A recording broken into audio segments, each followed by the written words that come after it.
A key component of the modern world economy, the chemical industry delivers products and innovations to enhance everyday life.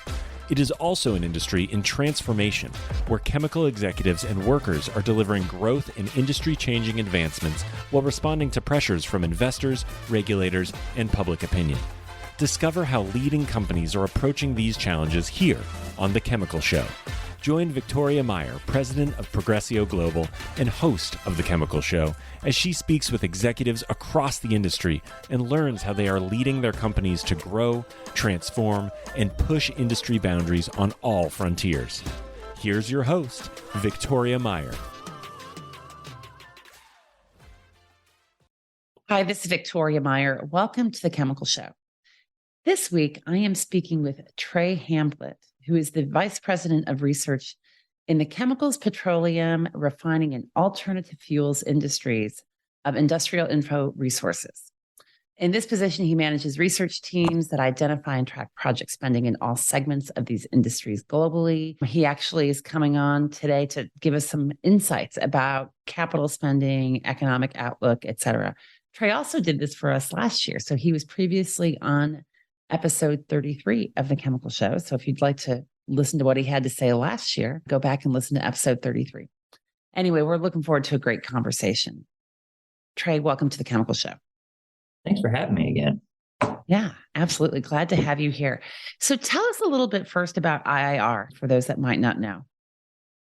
Sure. We're approaching our 40th anniversary global headquarters here in Texas and have research operations around the world. We're known most for providing market intelligence on the industrial space, everything from power generation through chemical refining, oil and gas, all the traditional industrial markets. And I think as of probably this week, we're currently tracking about 270,000 plus individual capital projects around the world and maintenance projects at those various industries. And when you track hundreds of thousands of projects in very, very granular detail, every last one of those has been verified with a phone call, person-to-person confirmation. You can extrapolate from that some very, very powerful statistics. So analytics in the industrial space, spending in the industrial space, those are the things we're known for. Awesome. Yeah. And you guys do a lot of great work. And it is interesting, like just trying to figure out what the truth is, right? Because there's always a lot of rumors in the investment world and capital spending world, maintenance, what have you. So I think your ability to get in and get real answers is critical. Well, on that point, the last credit to IIR is, the world has become a very large digital place, right? Very, very large digital complex world. And we've kept up with those complexities of the digital world in that, we monitor tens of thousands, millions, really URLs around the world from trade journals and other things. But we still do the very old school traditional means of when we hear something, we see something.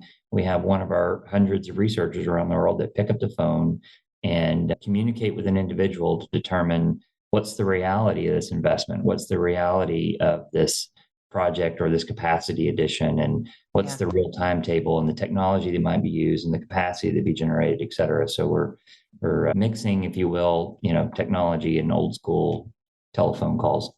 Yeah, that's really interesting. Actually, I think that's almost the how to digitize and be successful in balancing digital and human is probably a whole nother topic we could discuss at some point in time. Absolutely. Yeah. So here we are, as we're recording this, we're at the end of 2022. This is getting published at the beginning of 23. From an economic outlook perspective, if you look at what IIR was projecting, what was the biggest surprise of 2022 versus where the year started? So for me, when I started thinking about this question a couple of days ago, I guess in reality, one of the biggest surprises has been how quickly the market has embraced some of the ESG initiatives, how quickly some of that has progressed.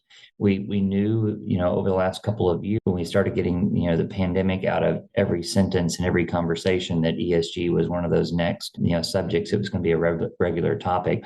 I just didn't expect it to mature quite as quickly as it had. We've got roughly $20 billion worth of ESG initiatives in just the chemical space on the near-term horizon that have a quite quite the potential. And we'll talk a little bit more about that maybe later in our conversation. But the other is, when I look at some of the spend for 2022, we actually did end up achieving a slight increase over 2021, despite inflation, despite the continued supply chain constraints. So while we didn't, go knock it out of the park and round all the bases at record speed, we did have a fairly successful year in overall spend for CapEx and maintenance in 2022. So those were surprises, a little more than what we expected with the challenges we had, and a lot more on the ESG movement progressing. Yeah, I think that's interesting. In fact, your mention about the supply chain issues and how that affects things. On the surface, you would say, prices were strong, demand was strong. Of course, people would be investing. And yet, if you can't get the equipment and the physical things that you need to actually build that plant, make that investment, what have you, it's hard to progress it along as quickly as you'd like. So I think that's just good news for the industry that we're able to see some of that growth.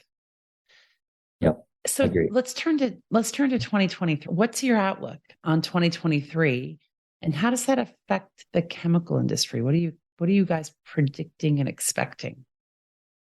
Yeah. So 2023 really and beyond, the chemical industry is very consumer concentric, right? And so growth and demand for the chemical industry is very dependent on consumer consumption and global growth and global markets. So when you look at predictions on population growth and demand growth on a global level, we do anticipate that we'll continue to see investments geared towards long-term demand. So, the advancement, as I mentioned, of the ESG initiatives, when I mentioned the 20 billion, we've got nearly $1 billion in plastic recycling, the circular recycling of plastics, planned to begin construction in 2023, which is quite significant. Only a couple of years ago, those projects were very, very small in nature, but now you've got Exxon and Eastman and the big companies producing, planning hundreds of millions of dollars in post-consumer plastic recycling. And that has the potential for being a big spend next year. Carbon capture, again, some of those same names, Exxon, Dow, and others with Air Products, planning carbon capture as either reducing greenhouse gas emissions in existing plants or constructing new units, some of these blue and green commodities. So the ESG initiatives in 2023 are going to be very significant. The downside that is that these ESG projects take a little longer to develop. So we're hoping we'll see some of those plans actually, stay true to the calendar of 2023. But in reality, these projects are complex, still somewhat new in the industrial space in many cases. So, and I guess lastly, mega projects. We're not going to go back to the period that we saw from 2013 through say 2018, 2019, where we had 6 or 7 ethylene crackers all under construction simultaneously, where we had tens of billions being spent in one tandem, in tandem and in the same year. However, we will see the construction progress quickly with Chevron's project and OCI's project for a blue ammonia project. Enterprise Products is planning an ethylene unit. So there will be some world scale capacity in petrochem built, but it'd be in the case of 1 or 2 units a year instead of multiple like we've seen during the big NGL revolution. Yeah, I think that was an interesting time, right? The whole 2011 to 2013, 14, when everyone announced a mega project, most of which have actually come to fruition. Some of it probably not, but I think that's, so there's a tempering a little bit of some of those mega projects. Indeed. Yeah.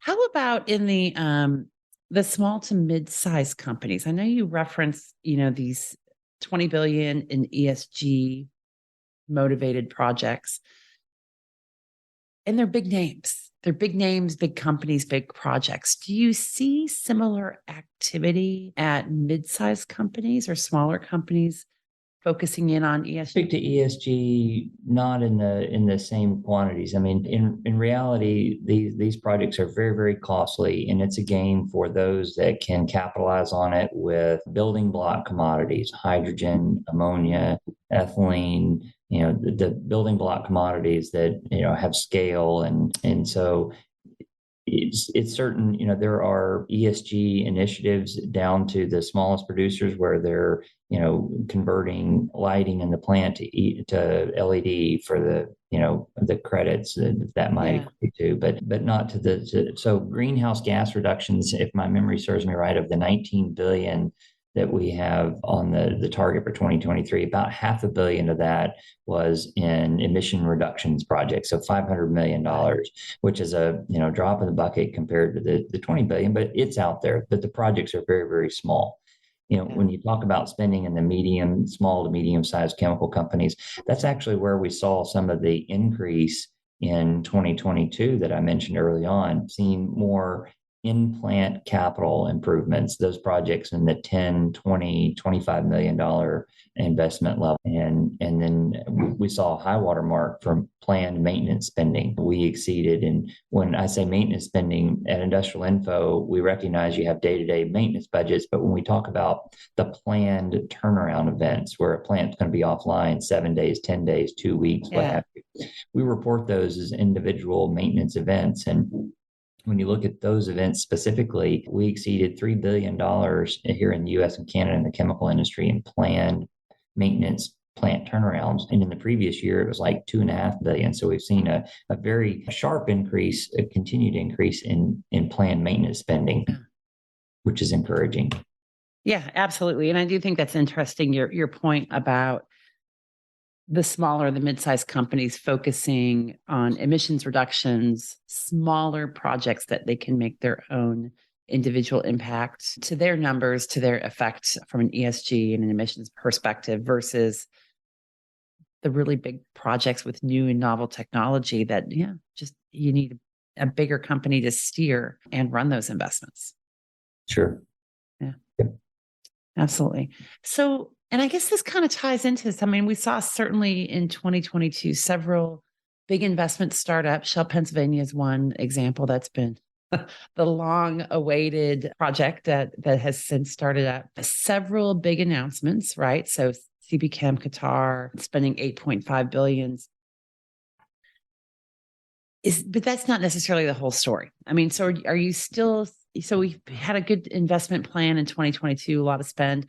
Are you still seeing a strong investment plans going forward with kind of across the industry, given what we're facing currently, or is it really mixed? Well, quickly on the CP Chem project, yes, we're encouraged that's moving forward. And, we've been reporting to our clients since back in the summer that, civil construction was underway and that project's advancing. But it's an interesting note that they still do not have a permit for that plant, physically do not have the application for the permits around that plant are very, very recent events. So kind of an interesting backstory there, but we've seen similar, when you look back in the past to some of the other big crackers that were built here in Texas a number of years ago, 4 or 5 years ago, we saw construction start on those while some of their permits are being contested. And I don't think that we're in a period we're going to be contesting permits anymore in Texas, I don't think. But, just kind of an interesting backstory there. And do you think part of this, this is speculation, but do you think part of that is by making that announcement, it puts a little bit more pressure to get that permit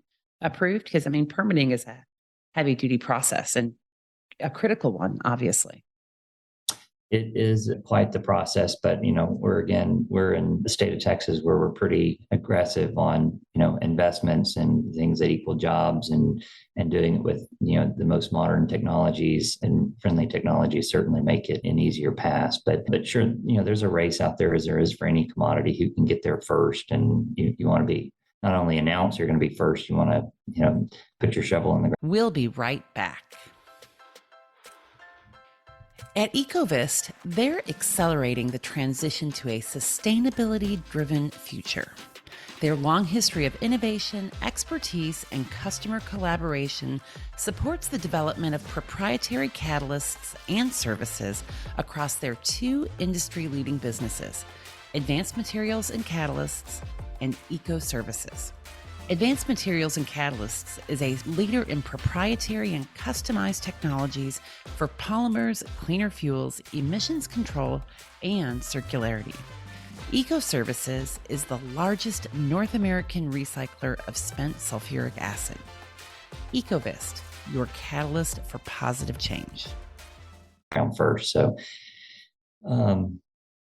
but I think the question was, what's the level of investment activity outside of that? So, because in tandem with that, you have OCI, who's got a, $1 billion plus blue methanol project. And there are several projects out there right now that are, in the $1 billion plus. When you get outside of those, there has certainly been some hesitation around, when will the recession that seems apparent is looming on the horizon, when will we formally enter that? How deep does it go? How long does that last?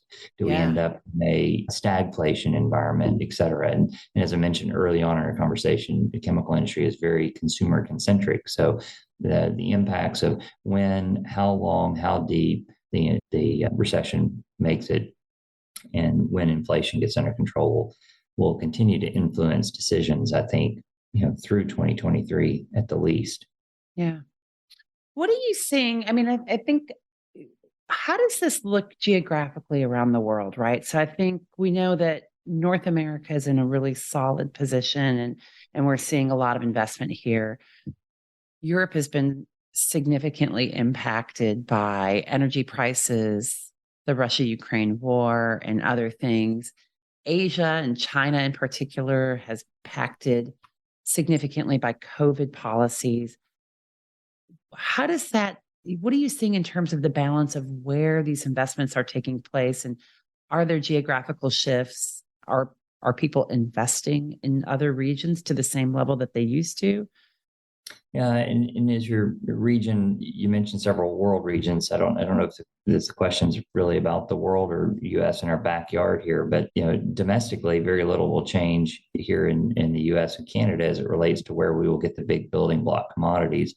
Is Western Canada and its Gulf Coast. I say Western Canada because you have the Dow Net Zero project, obviously OCI, Chevron, some of those we already mentioned, additional investments by Air Products, Exxon, et cetera, that are, world scale capacities are all here in Texas and Louisiana.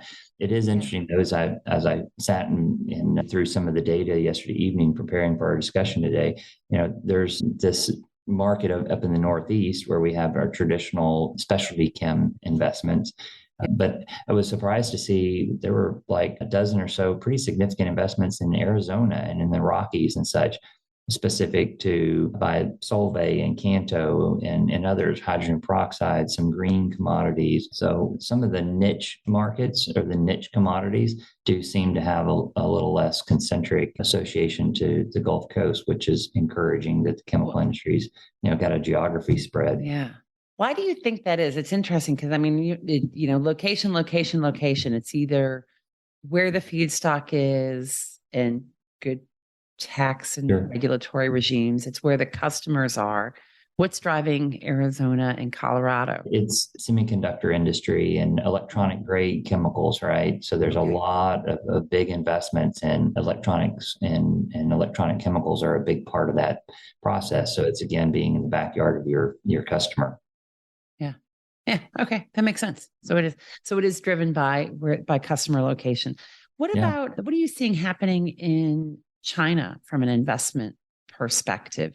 I don't hear, it seems quiet because we're just talking about COVID and the effects of COVID in China and they're changing policies. But what do you see happening investment wise?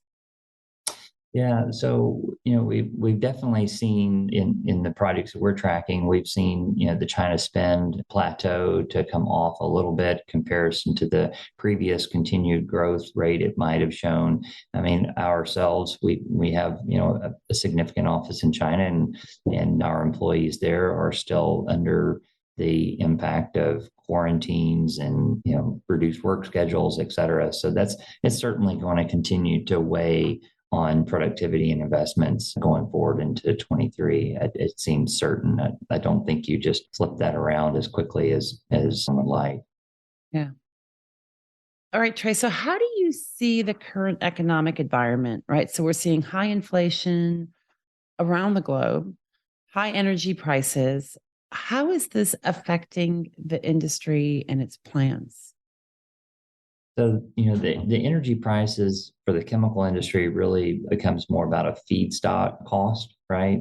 The cost of natural gas, the cost of NGLs, certainly, energy prices in forms of electricity, are significant. We're one of the larger consumers of power. But again, when you look at where the majority of the spend comes from in the chemical industry is the building block commodities, where we're competing against energy prices in Europe. We're competing against feedstock availability in Europe and Asia, which is challenged. We just talked about China and their challenges. You look at the challenges in Europe right now because of the Ukraine conflict and their ability to get natural gas and core products.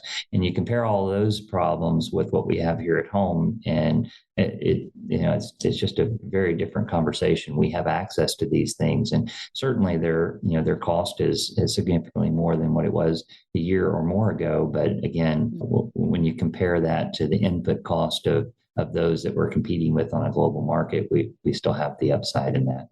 Yeah. And I guess that sets the US up to be the exporter of choice for quite a while.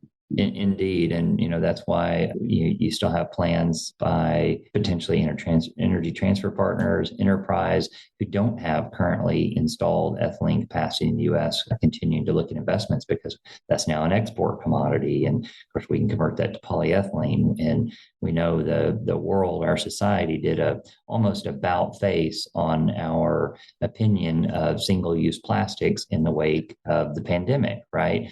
And so the demand for plastics is very, very robust long term because we want safe, secure solutions, not just the increase in packaging, but safety products as well. So right. Although I think that's interesting. That's an interesting conundrum because I think now that we're past the peak pandemic, I'm hearing, seeing some of the single-use plastic bans coming back in place and pressures, which all also again tie to the investment in recycling and circularity and reuse. So I think we're in an interesting evolution as we go with that. Well, a lot of those producers are working to provide a green angle to those. So sustainably sourced feedstocks or some of that plastic recycling I mentioned earlier. When we thought about plastic recycling a decade ago, it was simply washing, shredding, and making fibers or something out of the plastic. And now they're actually taking that plastic back to a base oil-like material that they can put in as a feedstock into an ethylene plant. And they get a polyethylene that, has its origin from waste plastics to some degree. So it allows them to put another label on that package that shows where it came from. And then, if you listen to some of the majors, the complexity in which we built some of our plastics is being changed in that we built some of the plastics so complex they can't be reused. And they've come out with chemistry and technology now to where they can make these plastics a little more amicable to being repurposed and not so difficult to dispose of. Yeah, So absolutely. technology changes coming. Yeah, I think, and as I've talked with various people and just an understanding of what's going on in the industry, even things like plastic film packaging bags that you might get with food or other products, it's not a single plastic, right? I mean, they're multi-layer, they're very complex, which makes it also harder to recycle, harder to reuse. So I think there are solutions coming, and this whole concept of designing sustainability in upfront is becoming a much bigger theme and trend across the industry, both the chemical industry and the plastics, but also its customers and the end users. Sure. So Trey, what are some things that we should be looking out for as in 23? Where, when we're publishing this, it's the beginning of the year. We're hoping we made it through the freeze in Texas in a seamless fashion. We won't know for a couple more weeks. We might have to just add in a quick update at the end here, but what should we be looking for as we look out ahead into 2023? Yeah, it's interesting you mentioned the freeze because as we're sitting here in December getting ready for I think they're going to name the storm Elliott, if I heard right. That's a good name for a storm. Yeah, when I look back at the storm in Uri, it impacted refining and petrochemical units. There were some of those units that were down for a couple of months because of the storm. So we could very much be sitting in January with some refineries or petrochem plants offline. It'd be interesting to see. I hoping not. So, But knock on wood. the big theme, I think we touched on them probably during the short conversation here. And one of those is, the continued advance in carbon capture and the green and blue commodities. And when I say blue, I mean, the building block commodities of methanol, ammonia, ethylene, built with a carbon capture component to it. I think it's unlikely we're going to see very many world scale production units built from this point forward that do not have a carbon capture component to them. And the financial community and the consumers alike are both embracing these CCS, carbon capture sequestration projects. So I think that's something we'll see continue to advance prominently in the upcoming year. We touched on the fact that we're getting some additional ethylene capacity. I think there's probably some announcements by others to join that race in next year, which would help the 3 to 5 year outlook for overall spending. We touched on China. How quickly do they resume? We get a lot of products from China, but they're also a consumer of a lot of our commodities. We ship quite a few of our chemical and petrochemical commodities to China, methanol in particular. And so, how fast does China restart their engine, so to speak, will be a big theme. And then on the maintenance front, I mentioned in there that we reached a new high water mark in planned maintenance turnaround spending this year, and the stage seems to be set for similar investment level and maintenance in 2023.